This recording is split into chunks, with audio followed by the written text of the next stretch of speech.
Hello. Hello.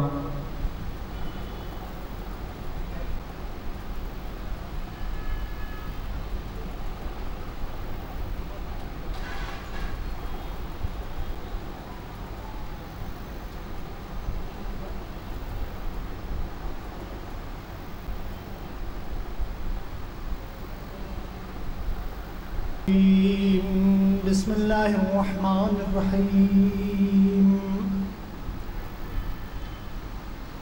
اذا جاء نصر اللہ والفتح ورأيت الناس يدخلون في دين الله أفواجا فسبح بحمد ربك واستغفره إنه كان توابا صدق الله العلي العظيم. درود پڑھ محمد و محمد صلی اللہ محمد وآل محمد صلوات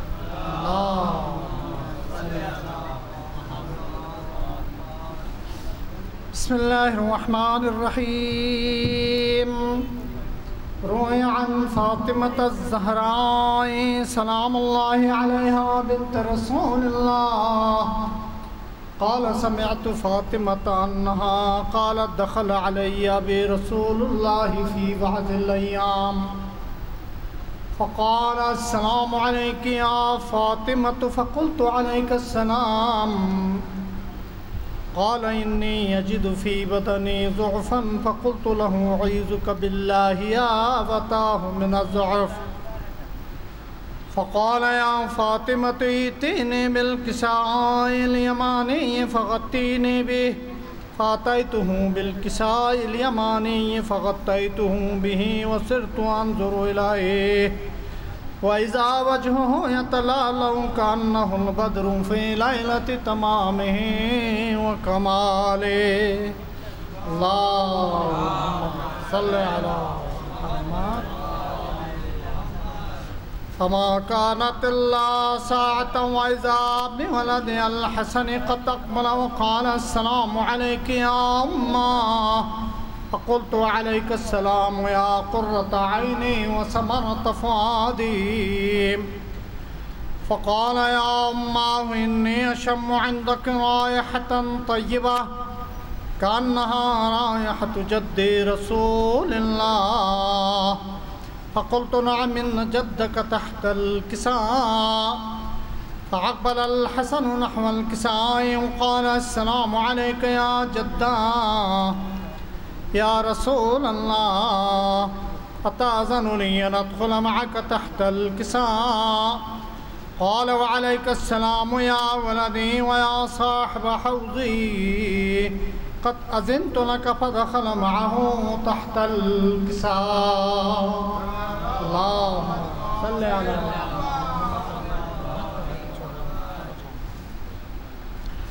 فما كانت إلا ساعة وإذا بولد الحسين قد أقبل وقال السلام عليك يا أمه فقلت عليك السلام يا ولدي ويا قرة عيني وثمرة فؤادي فقال لي يا أمه إني أشم عندك رائحة طيبة كأنها رائحة جد رسول الله فقلت نعم إن جدك وأخاك تحت الكساء فدنا الحسين نحو الكساء وقال السلام عليك يا جدا السلام عليك يا من اختاره الله أتأذن لي أن أدخل معكما تحت الكساء فقال وعليك السلام يا ولدي ويا شافع أمتي قد أذنت لك فدخل معهما تحت الكساء. اللهم صل على محمد. فأقبل عند ذلك أبو الحسن علي بن أبي طالب وقال السلام عليك يا بنت رسول الله فقلت وعليك السلام يا أبا الحسن ويا أمير المؤمنين فقال يا فاطمة إني أشم عندك رائحة طيبة كأنها رائحة أخي وابن عم رسول الله. فقلت نعم ها هو مع ولديك تحت الكساء. فعقبل علي نحو الكساء وقال السلام عليك يا رسول الله، فتأذن لي أن أكون معكم تحت الكساء.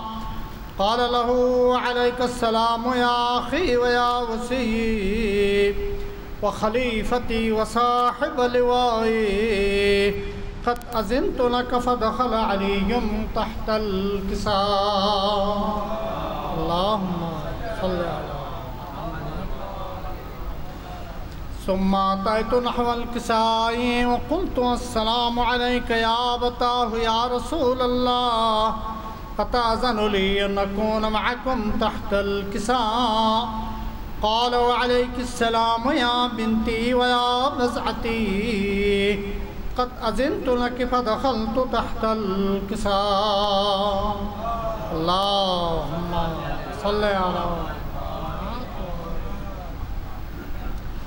فلما اكتملنا جميعا تحت الكساء أخذ برسول الله بطرفي الكساء وأومى بيده اليمنى إلى السماء وقال اللهم إن هؤلاء أهل بيتي وخاصتي وحامتي، لحمهم لحمي ودمهم دمي، يؤلمني ما يؤلمهم ويحزنني ما يحزنهم.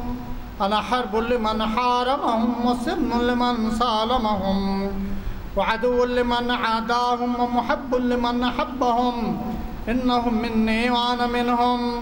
فاجعل صلواتك وبركاتك ورحمتك وغفرانك ورضوانك علي وعليهم، واذهب عنهم الرجس وطهرهم تطهيرا.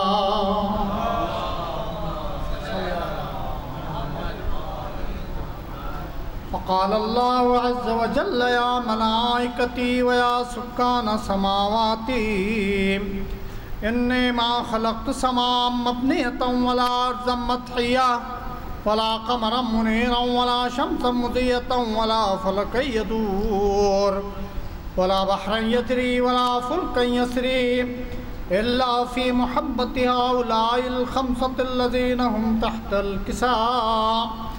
فقال الأمين جبرائيل يا رب ومن تحت الكساء؟ فقال عز وجل هم أهل بيت النبوة ومعدن الرسالة، هم فاطمة وأبوها وبعلها وبنوها.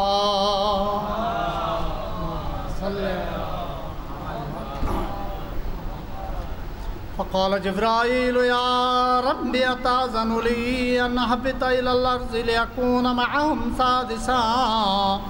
فقال الله نعم قد أذنت لك. فهبط الأمين جبرائيل وقال السلام عليك يا رسول الله.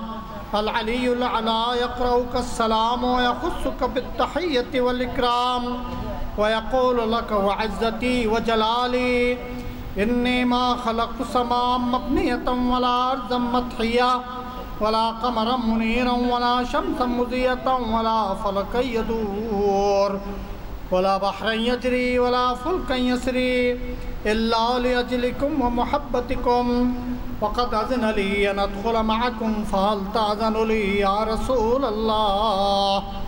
فقال رسول الله وعليك السلام يا أمين وحي الله إنه نعم قد أذنت لك. فدخل جبرائيل معنا تحت الكساء فقال لي أبي إن الله قد أوحى إليكم يقول إنما يريد الله ليذهب عنكم الرجس أهل البيت ويطهركم تطهيرا. صل على. فقال علي لأبي يا رسول الله أخبرني ما لجلوسنا هذا تحت الكساء من الفضل عند الله. فقال النبي صلى الله عليه وآله والذي بعثني بالحق نبيا واصطفاني بالرسالة نجيا ما ذكر خبرنا هذا في محفل من محافل أهل الأرض وفيه جمع من شيعتنا ومحبينا إلا ونزلت عليهم الرحمة وحفت بهم الملائكة واستغفرت لهم إلى أن يتفرقوا. فقال علي عليه السلام إذا والله فزنا وفاز شيعتنا ورب الكعبة. اللهم صل على محمد. فقال بي رسول الله صلى الله عليه وآله يا علي والذي بعثني بالحق نبيا واصطفاني بالرسالة نجيا ما ذكر خبرنا هذا في محفل من محافل أهل الأرض وفيه جمع من شيعتنا ومحبينا وفيهم مهموم إلا وفرج الله هما ولا مغموم إلا وكشف الله غماه ولا طالب حاجة إلا وقضى الله حاجته. فقال علي عليه السلام إذا والله فزنا وسعدنا وكذلك شيعتنا فازوا وسعدوا في الدنيا والآخرة ورب الكعبة. اللهم صل على محمد وآل محمد وعجل فرجهم. دیکھ رہا ہوں جو ہر سال باقاعدگی سے اس فرش محفل پہ تشریف فرما ہوتے ہیں اور ظاہر سی بات ہے جو ہمارے ریگولر آنے والے ہیں جو سال کا سال شرکت فرماتے ہیں وہ اس محفل کے سیاق و سباق سے بخوبی آگاہ ہیں. ہمیں معلوم ہے کہ یہ محفل کس سلسلے میں ہوتی ہے, اس کے بانی کون خاتون تھی اور کس کس انداز سے یہ محفل ترقی کرتے کرتے آج ماشاءاللہ یہاں اس رنگ میں اس رونق اور اس نور کے ساتھ آپ کے سامنے منعقد کی جا رہی ہے. جو نئے آنے والے دوست ہیں ان کی معلومات کے لیے میں عرض کرتا چلوں کہ یہ محفل حوضہ مقدس قم کے تعلیم یافتہ دو اشخاص, ایک میاں اور ایک بیوی کی کاوشوں کا نتیجہ ہے جن میں حضرت مولانا شہنشاہ حسین نقوی صاحب فاضل قم اور ان کی اہلیہ مرحومہ سیدہ صالحہ لبنہ تقوی بنت سید زبار حسین تقوی کی کاوشوں کے نتیجے میں یہ محفل شروع ہوئی. ابتدا میں یہ محفل مولانا کی اہلیہ اپنے گھر میں کرایا کرتی تھی, پھر آہستہ آہستہ یہ محفل یہاں ماشاءاللہ آج اس پرنور انداز میں ہم منعقد کر رہے ہیں. ہمارے گزشتگان کا ہم پر کچھ حق ہوا کرتا ہے, بالکل اس طرح جس طرح ان لوگوں کا جو ہمارے ساتھ زندگی بسر کر رہے ہیں, جو ہمارے پڑوس میں رہ رہے ہیں, جو ہمارے ساتھ دفتر میں اور دیگر دنیاوی معاملات میں ہمارے ساتھ ہیں, ان کے زندہ ہوتے ہوئے جس طرح ان کا ہم پر حق ہے, ان کے اس دنیا سے چلے جانے کے بعد, ہم سے بچھڑ جانے کے بعد بھی ان کا ہم پر حق بنتا ہے. اس محفل کی بانی مرحومہ محترمہ سیدہ صالحہ لبنہ تقوی کے حوالے سے میں ان کا حق ادا بے شک ہم نہیں کر سکتے, لیکن پھر بھی ایک کوشش کہ ہم انہیں اپنی دعائے خیر میں اور بالخصوص تلاوت فاتحہ میں ان کو یاد رکھتے ہیں. میں آپ کو آپ سے گزارش کروں گا کہ مرحومہ سیدہ صالحہ لبنہ تقوی بنت سید زبار حسین تقوی صاحبہ اہلیہ مولانا سید شہنشاہ حسین نقوی کے لیے ایک مرتبہ سورہ فاتحہ, 3 مرتبہ سورہ اخلاص کی تلاوت فرمائیں.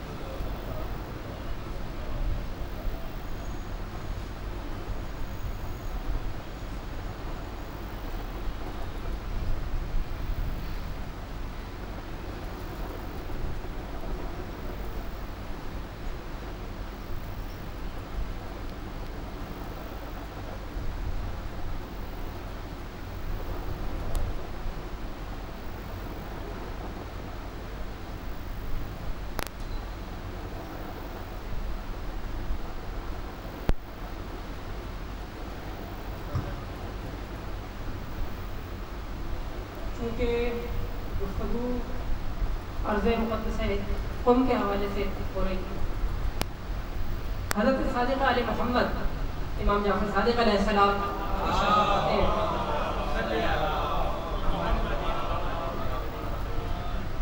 صادق علیہ محمد علیہ السلام ارشاد فرماتے ہیں الا ان للہ حرما وهو مکہ, جان لو کہ اللہ کا ایک حرم ہے, اللہ کا ایک گھر ہے جو مکے میں ہے.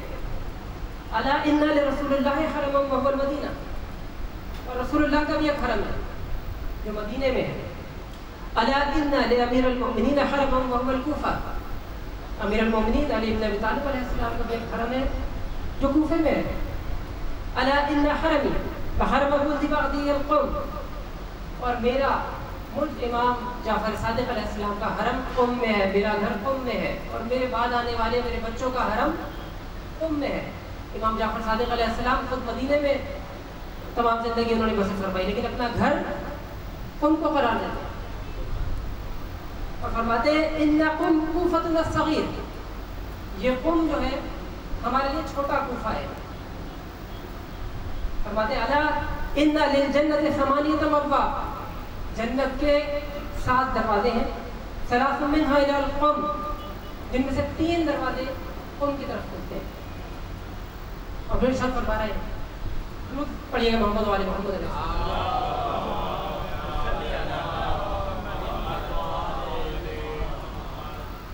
مولا فرماتے ہیں تقبض فيها امرأة هي من ولدي واسمها فاطمہ بنت موسیٰ، اس سرزمین قم پر میری اولاد میں سے میری ایک بیٹی جس کا نام فاطمہ ہوگا، جو حضرت موسیٰ کاظم علیہ السلام کی بیٹی ہوگی، وہ اس زمین پر رحلت فرمائے گی اور یہیں دفن ہوگی. تدخل بشفاعتها شیعۃ من الجنہ باجمعہم، اور وہ ہمارے گنہگار شیعوں کی بروز محشر شفاعت بھی فرمائے. یہ تمہیدی گفتگو جو امام جعفر صادق علیہ السلام کے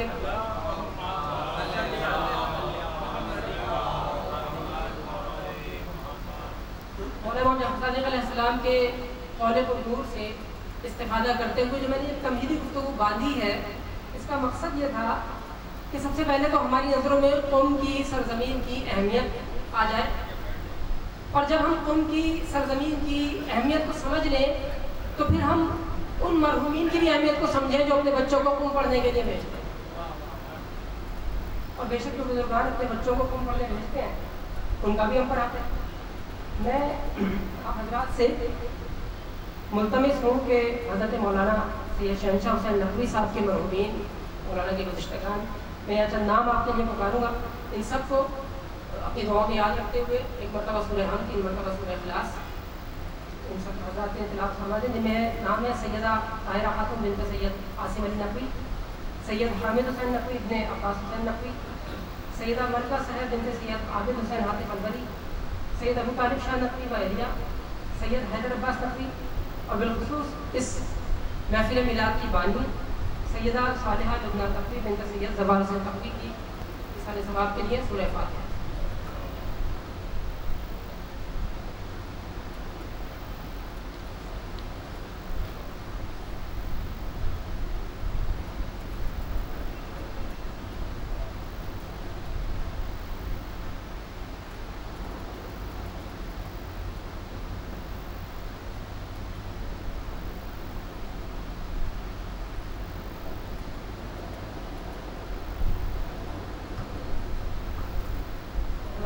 آگے گنجائش کافی زیادہ ہے، فرش پہ میں آپ سے درخواست کروں گا کہ درود شریف کی تلاوت فرماتے ہوئے آگے آگے تشریف لے آئیں، کیونکہ ابھی مومنین نے مزید آنا ہے. پیچھے کی جگہ بعد میں آنے والوں کے لیے اگر ہم چھوڑ دیں تو بہتر ہے.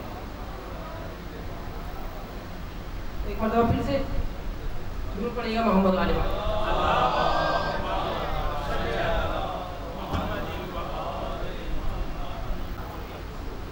میں ملتمس ہوں جناب سید حسین نقوی صاحب سے وہ تشریف لائیں اور ہمیں حمد باری تعالیٰ اور نعت رسول مقبول صلی اللہ علیہ وسلم سے مستفید کریں.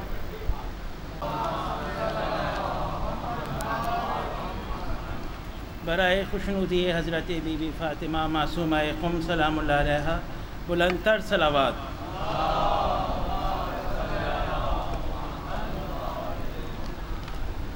تمام مومنین کو اس محفل کی مبارکباد پیش کرتے ہوئے جناب مظفر وارسی صاحب کی حمد باری تعالیٰ کے چند اشعار پیش کر رہا ہوں. بر محمد و آل محمد صلوات.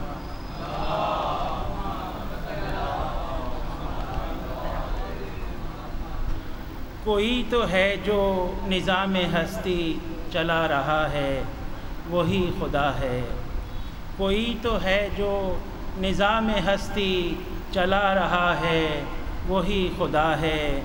دکھائی بھی جو نہ دے نظر بھی، جو آ رہا ہے وہی خدا ہے۔ کوئی تو ہے جو نظام ہستی چلا رہا ہے، وہی خدا ہے۔ وہی ہے مشرق وہی ہے مغرب، سفر کریں سب اسی کی جانب۔ وہی ہے مشرق وہی ہے مغرب، سفر کریں سب اسی کی جانب۔ ہر آئینے میں جو عکس اپنا دکھا رہا ہے، وہی خدا ہے۔ تلاش اس کو نہ کر رتوں میں، تلاش اس کو نہ کر بتوں میں، وہ ہے بدلتی ہوئی رتوں میں۔ تلاش اس کو نہ کر بتوں میں، وہ ہے بدلتی ہوئی رتوں میں۔ جو دن کو رات اور رات کو دن بنا رہا ہے، وہی خدا ہے۔ نظر بھی رکھے سماعتیں بھی، وہ جان لیتا ہے نیتیں بھی۔ نظر بھی رکھے سماعتیں بھی، وہ جان لیتا ہے نیتیں بھی۔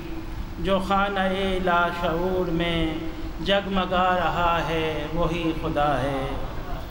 کسی کو سوچوں میں کب سراہا، وہی ہوا جو خدا نے چاہا۔ کسی کو سوچوں نے کب سراہا، وہی ہوا جو خدا نے چاہا۔ جو اختیار بشر پہ پہرے بٹھا رہا ہے، وہی خدا ہے۔ کسی کو تاج وقار بخشے، کسی کو ذلت کے غار بخشے۔ کسی کو تاج وقار بخشے، کسی کو ذلت کے غار بخشے۔ جو سب کے ماتھے پہ مہر قدرت لگا رہا ہے، وہی خدا ہے۔ جو سب کے ماتھے پہ مہر قدرت لگا رہا ہے، وہی خدا ہے۔ سفید اس کا سیاہ اس کا، نفس نفس ہے گواہ اس کا۔ سفید اس کا سیاہ اس کا، نفس نفس ہے گواہ اس کا۔ جو شعلہ جاں جلا رہا ہے، بجھا رہا ہے، وہی خدا ہے۔ کوئی تو ہے جو نظام ہستی چلا رہا ہے، وہی خدا ہے۔ دکھائی بھی جو نہ دے نظر بھی، جو